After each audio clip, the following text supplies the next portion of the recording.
नमस्कार दोस्तों, मैं संदीप कुमार कौशिक आप सभी का आपके अपने कार्यक्रम एस्ट्रोनोमोलॉजी 456 में हार्दिक स्वागत करता हूं। दोस्तों, आज हम बात करने जा रहे हैं मकर राशि अक्टूबर 2024 में इनके साथ क्या क्या अच्छा होने वाला और किन क्षेत्रों में इन्हें सावधानियां बरतने की आवश्यकता पड़ेगी। जैसा कि आप लोग चार्ट देख ही रहे हैं, तो दूसरे भाव में जो है शनि है, तीसरे भाव में राहु है, पंचम भाव में गुरु है और छठे भाव में मंगल है और इसके साथ ही साथ भाग्य भाव में, ठीक है ना, सूर्य बुध के साथ केतु है। 10वें भाव में आपके शुक्र हैं। ऐसे में दोस्तों आप लोगों को बहुत ही अच्छा यानी कि सुनहरा अवसर प्राप्त है और इस अवसर का एक तरीके से मैंने एक वीडियो बनाई थी इस साल के शुरुआत में ही, जिसमें मैंने बताया था कि स्वयं ब्रह्मा जी ने ही आपकी किस्मत लिखी हुई है। तो दोस्तों, जब भगवान ही आपके साथ है तो उसके बावजूद आप लोग तरक्की ना करो, ऐसा हो ही नहीं सकता। लेकिन कुछ लोग इसके बावजूद भी उन क्षेत्रों में तरक्की नहीं हासिल कर पाते जितनी उन्हें करनी चाहिए। दोस्तों, यहाँ पे दूसरे भाव में शनि होने का अर्थ ये है कि आपको अपने पिता के साथ थोड़ा सा एक तरीके से समय जो है, ठीक है ना, उसे थोड़ा सा व्यय करना पड़ेगा अपने पिता के साथ, यानी कि संबंध आपको अपने पिता के साथ अच्छे रखने पड़ेंगे। क्योंकि यहाँ पर दोस्तों एक चीज़ का ख्याल रखना है, क्योंकि दूसरे भाव में जब शनि होता है और आपको मालूम है कि शनि जब भी दूसरे भाव में आता है आपके राशि स्वामी है, तो दूसरे भाव में आने का अर्थ ये है कि यहाँ पे शनि जो है आपको कुछ देने के लिए आए हैं, लेकिन आपको कंट्रोल अपनी वाणी पे करना है, अपने संबंधों पे ध्यान देना है, पिता के साथ तो खास तौर से दोस्तों, क्योंकि पिता ही है एक वो व्यक्ति जो आपको बहुत कुछ दे सकते हैं। दोस्तों, आपके जीवन में बहुत कुछ तूफानी होने वाला है, ठीक है ना, और ये वो समय चल रहा है जिस समय की आवश्यकता हर राशि वाले को वर्षों से होती है। दोस्तों, तीसरे भाव का राहु जो है ऐसे ही नहीं आ जाता। तीसरे भाव के राहु का अर्थ यह है कि पराक्रम में बेहताशा वृद्धि। यहाँ पे राहु जो है आप लोगों के लिए एक तरीके से वरदान बन के आया है और आप लोगों को एक जो आपकी कार्य क्षमता है उसे और ज़्यादा बढ़ाने के लिए आया है। क्योंकि जब भी तीसरे भाव में राहु आता है, पिता के साथ आपके मन भले ही ना मिले, विचार भले ही ना मिले, लेकिन आप उनके सामने झुक जाते हो, जिसका जिक्र जो है मैंने अभी दूसरे भाव में आपको किया है कि पिता के साथ ज़्यादा आप लोगों को बहस नहीं करनी है। और अगर राहु जो है इस क्षेत्र में आप लोगों को थोड़ा सा संयम बरतने के लिए बहुत ही अच्छा रहेगा। यहाँ पे राहु जो है दोस्तों वो चीज़ आपको करने के लिए प्रेरित करेगा जिसकी आप लोगों ने कल्पना तक नहीं करी है। यानी कि एक तरीके से जीवन में कुछ ना कुछ तूफानी होने वाला है आपके, ठीक है। तो इस चीज़ को आपको बरकरार रखना है, अपने जीवन में इन उपलब्धियों को शामिल करना है, जिसकी वजह से आपको आने वाले समय में कुछ भी गलत ना देखना पड़े। चतुर्थ भाव में शनि है तो मिलने की कुछ ना कुछ उम्मीद तो बनी रहेगी, यानी कि दृष्टि है दोस्तों, ठीक है। शनि की दृष्टि चतुर्थ भाव में पड़ रही है, यानी कि भूमि से संबंधित कुछ ना कुछ आप लोगों को मिलेगा या मिलने की जो संभावनाएं हैं वो प्रबल होती जाएंगी दोस्तों। और ऐसा नहीं है ये समय दूर है, ये समय चल रहा है आपका।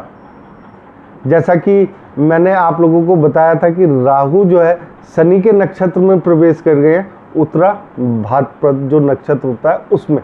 तो इस कारण से आप लोगों के लिए तो बहुत ही अच्छा है दोस्तों, जिसे एक तरीके से कलयुग का राजा कहा जाता है, वो स्वयं आपके शनिदेव के नक्षत्र में पहुंच चुके हैं। तो ऐसे में आपके लिए क्या मुश्किल है, ठीक है। अपने पराक्रम को बनाए रखिए दोस्तों। यहाँ पे आपको जमीन से संबंधित चीज़ें जो है जरूर मिलकर रहेंगी। साथ ही साथ अगर पंचम भाव में गुरु है तो गुरु आपके ज्ञान की बढ़ोतरी कर रहे हैं, आपको अच्छे बुरे की समझ दे रहे हैं, आपका जो एक पढ़ाई का सिस्टम है उसे अच्छा कर रहे हैं, आपके स्वयं के बारे में आपको बता रहे हैं कि आपको क्या उचित है और क्या अनुचित है। उसका ज्ञान आपको पंचम भाव से भी मिलता है दोस्तों। यहाँ एक तरीके से पुत्र का भी भाव होता है, साथ ही साथ अगर देखा जाए तो पुत्र भाव के अलावा हम प्रेम संबंधों का भी यहाँ से जिक्र करते हैं। प्रेम संबंध गुरु, तो देखो यहाँ पे जो है एक अहम की भावना आ जाती है गुरु में, ठीक है ना।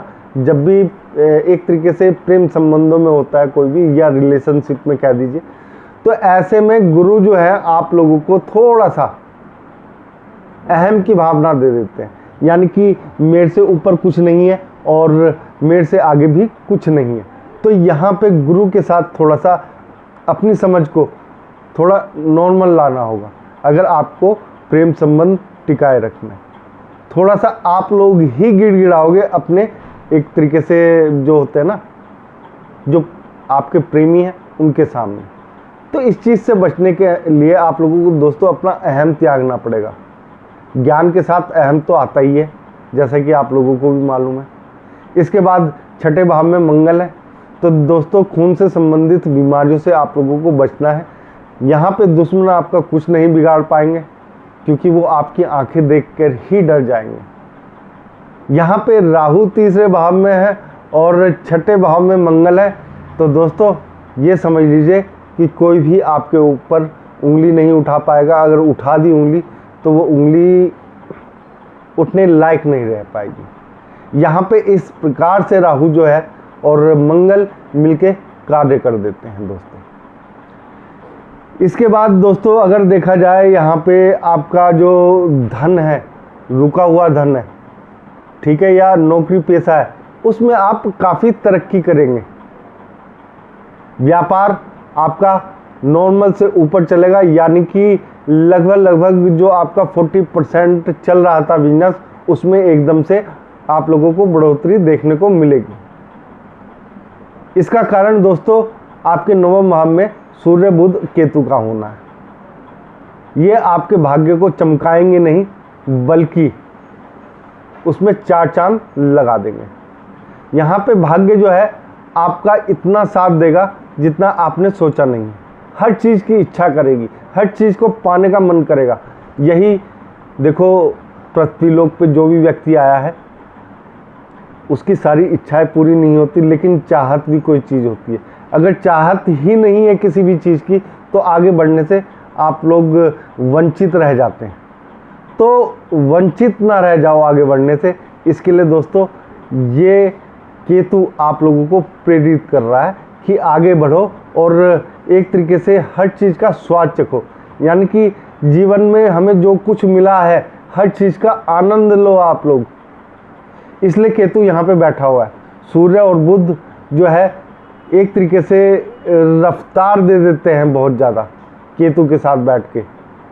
या ये समझ लीजिए सूर्य बुध एक तरीके से बुध आदित्य योग भी है और साथ में केतु भी है, तो उसमें भाग्य भाव में यानी कि आपको रफ्तार तो मिलेगी ही मिलेगी। जो काम आपकी पहुंच से दूर थे वो अब आपकी पहुंच में आ जाएंगे। दोस्तों इसके बाद बात करते हैं हम एक 10वें भाव की।